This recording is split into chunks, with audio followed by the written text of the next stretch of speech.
Partai Bulan Bintang, PBB, dengan Ketua Umumnya Yusril Iza Mahendra mengunjungi Dewan Pimpinan Pusat, DPP, Partai Persatuan Pembangunan, P3, pada Senin 13 Februari 2023. Yusril datang tidak sendirian, jajaran partai berlambang bulan dan bintang tersebut seperti sekjennya dan lainnya ikut menemaninya. Rombongan PBB datang pada pukul 14 waktu Indonesia Barat di kantor pusat partai berlambang Kabah. Setibanya di Jalan Diponegoro, Menteng, Jakarta Pusat, rombongan PBB disambut oleh jajaran P3. Apa yang dibahas oleh kedua partai Islam ini? Apakah diantaranya membahas calon presiden? Apakah Yusril akan maju jadi presiden?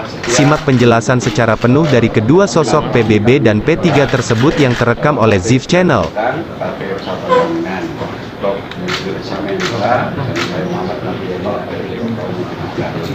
Pertama, pertemuan ini adalah pertemuan saudara, ya, bahwa beliau bersahabat dengan saya sejak tahun 90-an, 92, 93. Ini sudah saling jalan bareng. Saya dulu membangun sebuah organisasi forum studi kandungan Al-Quran di Cirebon.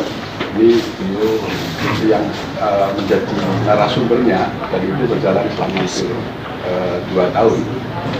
Nah, pertama kita bernostalgia pertemuan sebagai seorang sahabat, dan sekarang menjadi masing-masing ketua umum partai politik.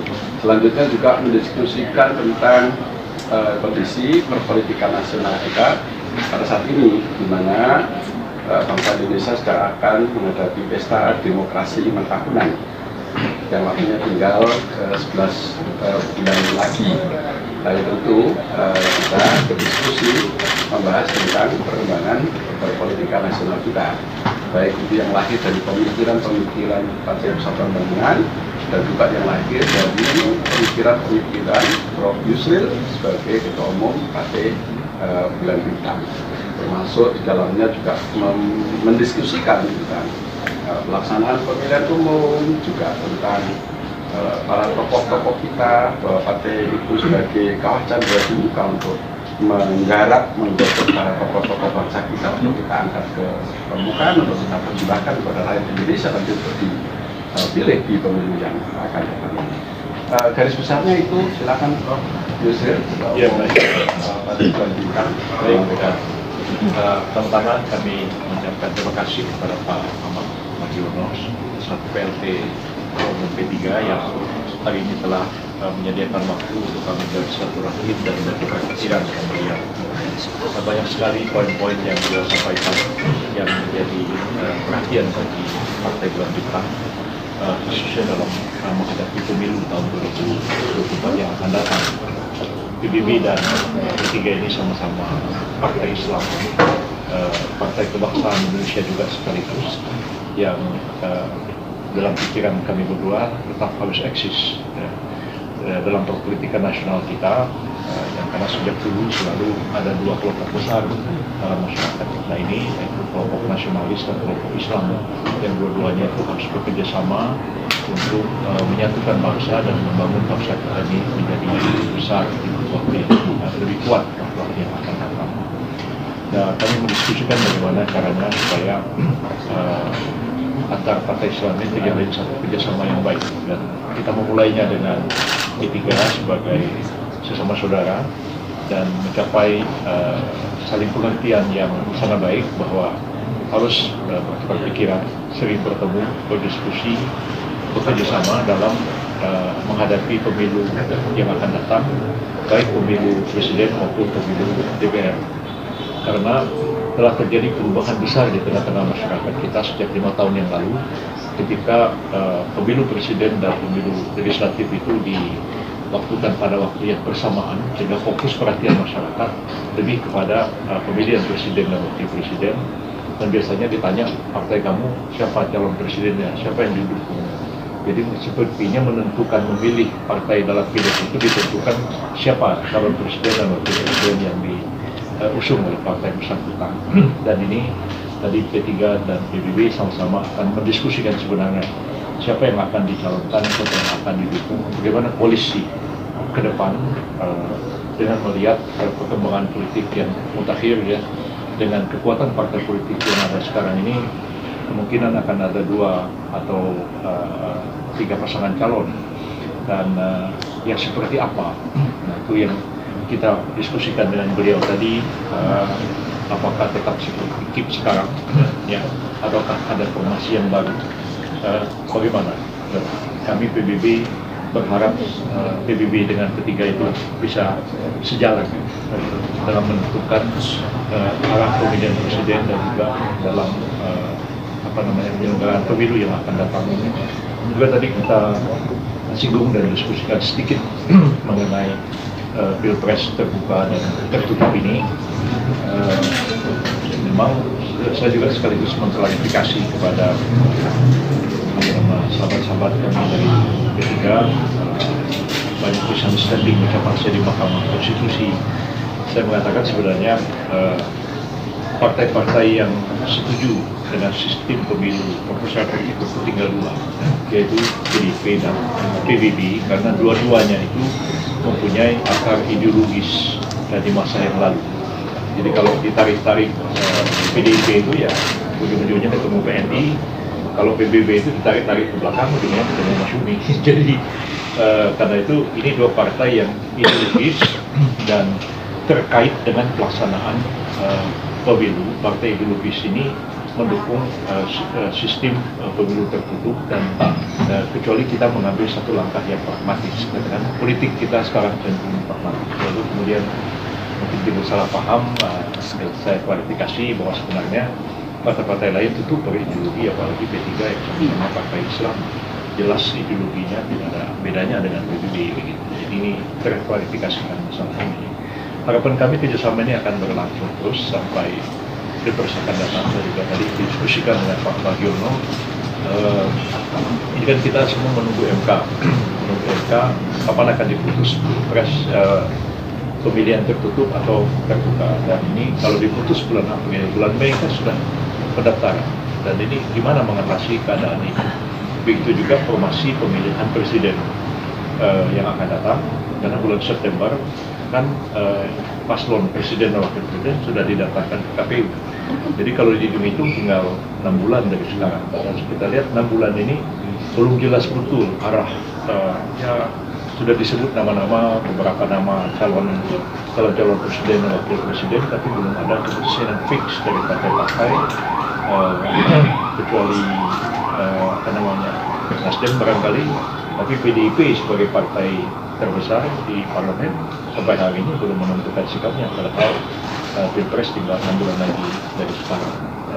Pendaftaran paslon itu tinggal 6 bulan lagi dari sekarang, Pilpresnya tinggal 11 bulan lagi dari sekarang. Jadi saya kira ini hal-hal yang kami bicarakan tadi, dan akan terus kami berdiskusi dengan beliau. Semoga banyak masalah terpecahkan dengan silaturahmi kedua partai. Itu aja dapat kami sampaikan. Pertemuan ini apa salah satu upaya untuk mematangkan rencana koalisi dengan PDIP, Pak? Dengan siapa itu? Dengan PDIP? Dengan PDIP mungkin Pak ketemu Pak Bagiono. Iya, bahwa Partai Persatuan Pembangunan telah sudah mendeklarasikan kita bergabung dengan KIB. Nah, kemudian KIB membuka diri untuk menambah koalisi lain tanpa terkecuali partai, apakah itu PDIP atau partai-partai yang lain, termasuk Bulan Bintang tentunya, yang sering ini oleh Ketua Umum Golkar sering disebutkan, yaitu koalisi KIB plus. Ini kita masih terbuka, kita masih menunggu. Jadi kemungkinan itu bisa saja tidak tertutup, termasuk bukan hanya dengan PDIP, tetapi juga dengan partai-partai yang lain. Tadi sempat ngajak Prof. Yusril nggak Pak Mardiono? Ya. Di obrolan tadi sempat ngajak Prof. Yusril mulai goda-goda PBB, ayo gabung ke KIB. Ya tentu, karena Prof. Yusril itu kan dulunya memang waktu pemilu tahun 71 Prof. Yusril itu kampanye untuk P3. Jadi Prof. Yusril itu bagian dari 77 ya. Jadi bagian dari penopang eksistensi Partai Persatuan Pembangunan yang sudah berusia 50 tahun ini. Jadi kemudian sekarang beliau punya partai sendiri, jadi ya bolehlah kerja berbeda, tapi hatinya kita tetap sama. Kalau respon dari Prof. Yusrilnya menanggapi ajakan itu, apakah akan bergabung ke KIB atau malah membentuk koalisi baru mungkin, Prof? Iya, ini kan masih cair ya sebenarnya. Dan dalam pemilu yang lalu kan PBB sebenarnya sudah bergabung ke KIB ya, koalisi yang pada waktu itu sama-sama ada P3 dan lain-lain, apalagi kemudian PBB juga ada momen di dalam kabinet ya, dan dengan demikian sebenarnya yang merupakan bagian daripada koalisi.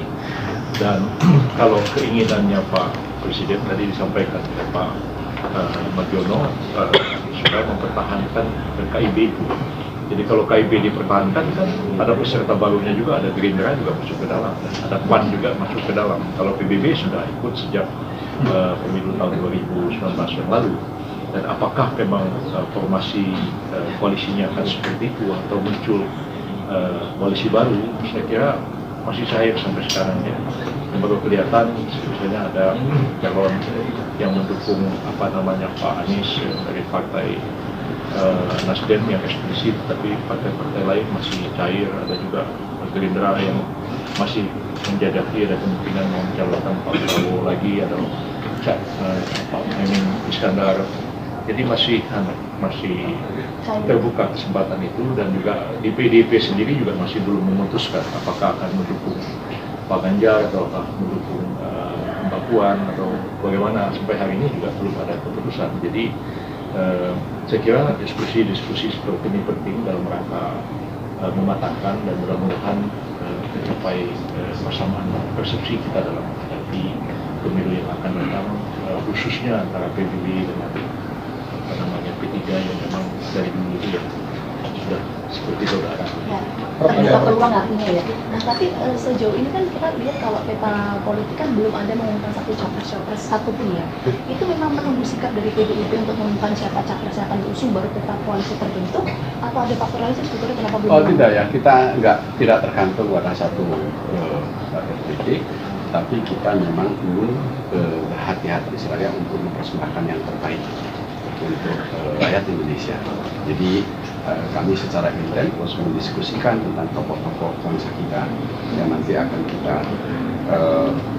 anggap sebagai tokoh yang layak untuk memimpin Indonesia 5 tahun ke depan.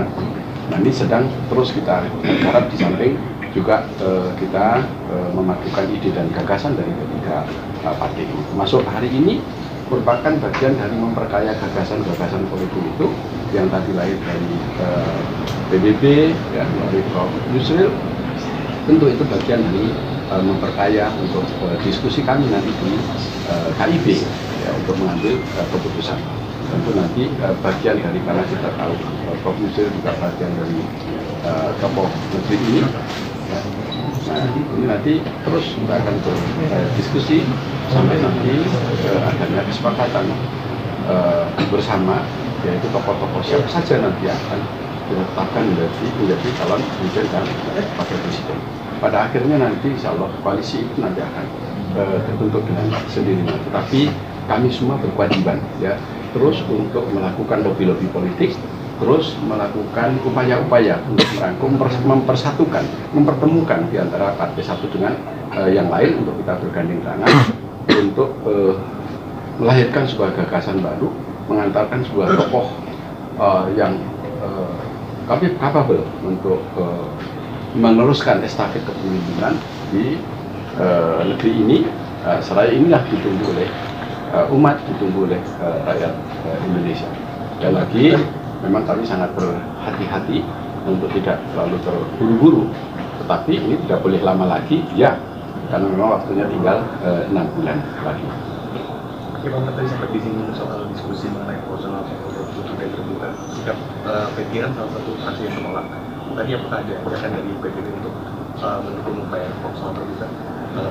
Iya, jadi karena dari 8 partai koalisi di pemerintahan, kita tahu memang kita bergabung dengan yang 7 partai, yaitu kita memang sudah menyatakan pendapat untuk kita keberatan, atau dengan kata lain menolak dengan pemilu sistem proporsional tertutup. Tetapi pada akhirnya apapun yang diputuskan oleh Mahkamah Konstitusi, ya tentu P3 akan taat asas ya, karena memang keputusan Mahkamah Konstitusi ini adalah keputusan yang bersifat final. Jadi tidak mungkinlah sebuah keputusan lembaga hukum tertinggi di dalam berpolitik itu kemudian kita melawan itu. Ya, tentu kita akan mengikuti itu semua. Dan P3 ini kita sudah memiliki pengalaman dua-duanya. Jadi mengikuti sistem pemilu proporsional terbuka sudah, kemudian mengikuti sistem proporsional tertutup juga sudah. Jadi pada prinsipnya P3 akan sudah dan mempersiapkan untuk mengikuti apapun nanti yang sudah diputuskan, yang akan diputuskan oleh Mahkamah Konstitusi. Apa dibahasnya Pak soal proporsional terbuka tertutup ini? Ya sempat kita bahas tentang landasan hukumnya ya, landasan hukumnya. Tetapi lagi-lagi kesimpulannya itu kan ada di tangan palunya Mahkamah Konstitusi. Ya kita menyampaikan pendapat-pendapat, tentu Prof. Yusril sebagai pakar hukum tata negara ya tentu sudah menyampaikan pendapat-pendapatnya, kemudian secara politik.